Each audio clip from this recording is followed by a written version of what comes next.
Chicago Bears Now is presented by Roan. Upgrade your wardrobe right now by going to Roan, roan.com/chatsports. Code chatsports is going to get you 20% off at checkout.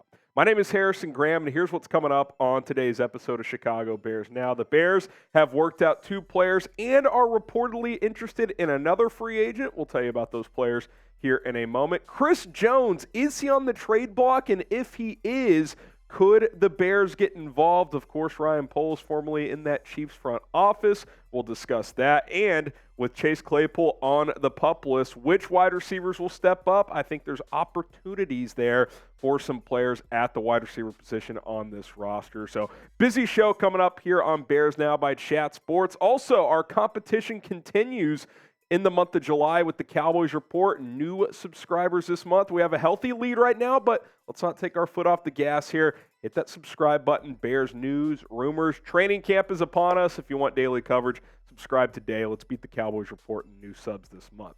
Okay, let's start with those workouts plus interest for the Bears. They are interested in free agent corner Arthur Mallett. They worked out wide receiver Isaiah Ford and tight end Roger Carter Jr. And you're probably looking at these names, you're like, I don't know a ton about these guys, so that's what I'm here for. I'll tell you as much as I can about them. We'll start with Isaiah Ford. I'm not surprised they've worked out a receiver, especially with Claypool on the pup.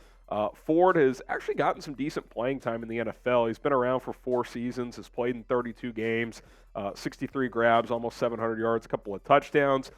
Not sure how much he offers on special teams. I do think this would be a training camp body. Like, I don't think he would threaten really to make this roster. But, a guy who's been around a little bit, kind of like a Darius Fountain guy, caliber of player, but has actually produced a little bit more in the NFL. And again, with Chase Claypool on the pup list, we're going to talk about this later on, more deeper into the current receivers on the depth chart.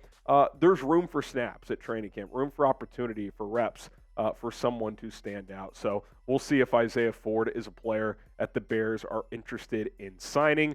They also worked out Roger Carter Jr., who was a 2022 undrafted free agent out of Georgia State and signed with the Rams last year and played in just 1 game for LA. Obviously, they suffered a lot of injuries during the season last year, so got activated for 1 week. Didn't record any statistics in that game. But if you look at his college numbers at Georgia State, 44 career games played, had almost 100 catches, over 1,200 yards, 12 touchdowns. So fairly productive in that offense. He's more of a receiving tight end. So, we've talked about the tight end position quite a bit here on Bears Now because I think you could use an upgrade at tight end 3. I like the Cole Kmet, Robert Tonyan pairing, but Chase Allen was a UDFA last year, was on the practice squad. Jake Tonjes on and off the 53-man in the practice squad. They signed Steven Carlson after rookie minicamp, but he hasn't done much recently. So I don't know if Roger Carter Jr. is the answer, but I still think that tight end position is an area where they could add another piece. And then I also mentioned they are reportedly interested in cornerback Arthur Maulet, who out of all 3 of these guys has probably played the most in the NFL. Kind of been a part-time starter in his career, most recently with the Steelers, was also with the Jets. Prior to that, 3 picks in the last 4 years, so he's actually played a decent amount, has some special teams value as well. I think if you look at this Bears corner position, I think this is going to be your starting trio, and I think that's pretty clear. Jalen Johnson's your number 1 outside guy. Tyreek Stevenson, who had a strong spring and summer, I think he's your CB2. And then Kyler Gordon's manning the nickel, but what is Kendall Vildor's future? I think that's questionable. Jalen Jones and Josh Blackwell, do they feel comfortable enough with those guys? A guy like Arthur Maulet is a rotational CB. He can play if needed. He can play on special teams. So I've kind of hinted at the idea of maybe adding a depth corner before. If you think he's an upgrade from Kendall Vildor, then I could see the appeal here. If you don't, then maybe it doesn't make a ton of sense. So we'll see if they end up signing him or not.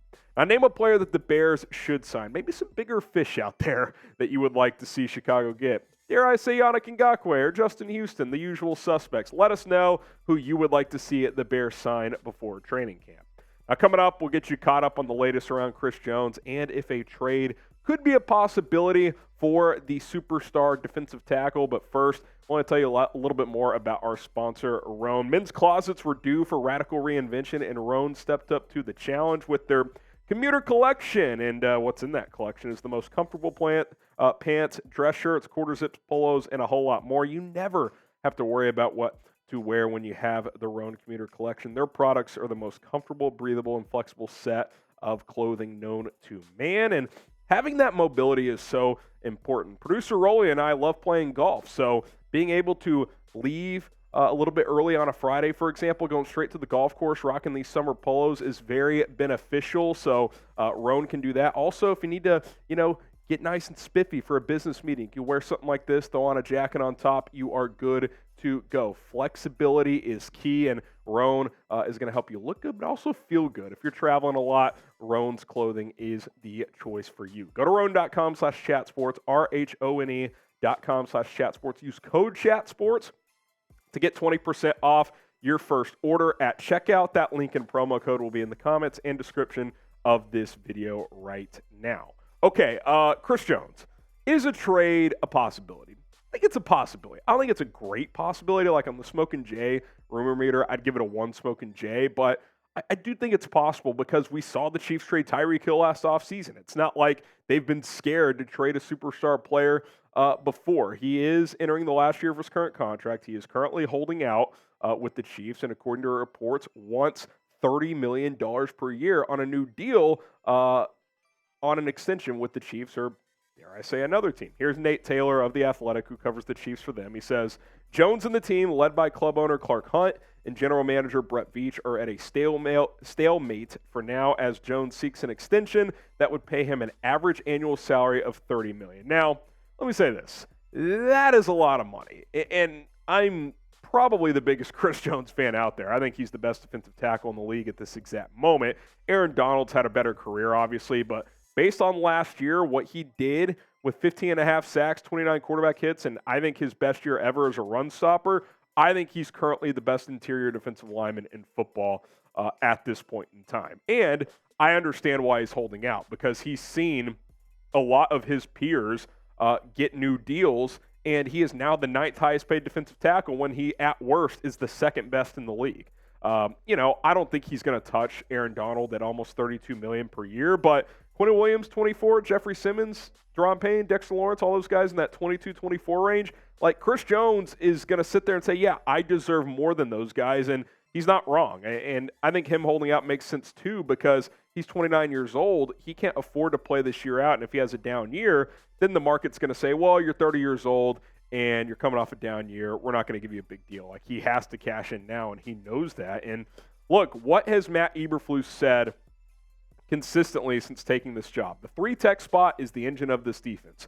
Well, Chris Jones might be the best 3-tech in football. Like, he would be awesome on this defensive line. Now, knowing how Ryan Poles has operated, his patient approach, wanting to build with young guys. Chris Jones isn't old, but 29 to pay a premium draft package type of trade and pay him a monster contract for a 29-year-old, it's not like that's risk-free. Like, it's, if he was 25, if he was Jeffrey Simmons' age, like, I'd be like, oh, let's do it right now. Like, I'm still interested, don't get me wrong, but I do understand maybe potential hesitancy from Ryan Poles. Now, in terms of what the Bears have to offer in a potential trade, they do have those 2 first-round picks next year. Would you give one of those up if you were Chicago? There's no scenario where I would give both of them up, especially since one or both those picks could be premium picks if the Bears aren't quite ready to take the next step. If Carolina's a bad team, which they very well could be, you can't give up both. But would you give up one, especially if it was your own? Because if you give up your own, you get Chris Jones, you're expecting to be a pretty good, at least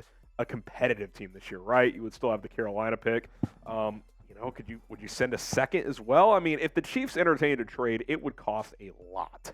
They got a lot for Tyreek Hill. They would get a lot for Chris Jones. So it's a lot to consider. I don't think you have to force the issue here, but it's fun to think about. Like, Chris Jones on this defensive line, like, he helps solve a lot of problems for you if you are the Chicago Bears. Now, let me know what you guys think. Would you trade a first-round pick plus more for Chris Jones? Type Y for yes, type N for no. I would consider it, but you got to factor in, you're probably going to have to give him $27, $28 million per year on a 4-year type of extension. It's a big commitment, but he is a hell of a player. Are there opportunities now at wide receiver as we enter training camp? First practice here on Wednesday. Of course, Chase Claypool placed on the PUP list. We talked about that on yesterday's video. So which wide receivers step up now? Which guys get the opportunity to show what they've got? Obviously, DJ Moore, he's healthy, he's ready to go. We assume Darnell Mooney's fully healthy. No PUP list news of him. I would guess there's going to be a ramp-up period for him as he's been rehabbing, but the fact that he hasn't been placed on PUP as of now, that's a good sign. Tyler Scott, obviously a rookie, big chance for him, but I think out of all the players that need to step up here and take advantage of perhaps some more snaps here, Velus Jones Jr. Like, Velus Jones has to capitalize on this. And again, this could be just a minor transactional detail. Like, Claypool could be activated any second. Like, this may not mean it's a major situation. But if he misses some time, even if it's just a few practices, Velus Jones, who did not do a ton as a rookie, he's got to capitalize. He's got to take advantage of reps. And look, he's got to do that anyway. Like, he needs a good camp regardless. But now there's potentially extra snaps out there to take advantage of, maybe with the one. So if you're Velus Jones, you really got to be looking at this as an opportunity.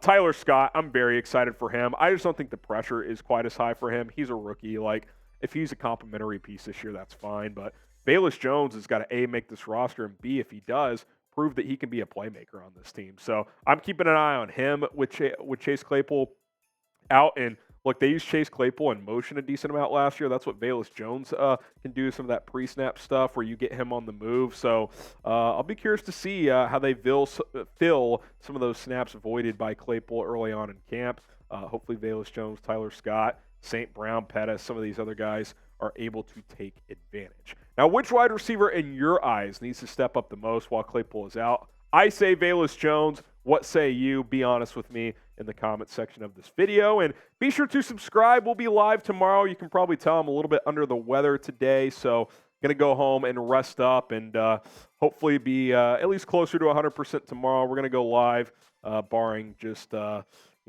crazy flu-like symptoms or something like that. But even if so, we'd probably still rally. We'll be live tomorrow, 4 Eastern, 3 Central Time. Training Camp Eve tomorrow. Can't miss it. Be there. Subscribe. We'll see you then.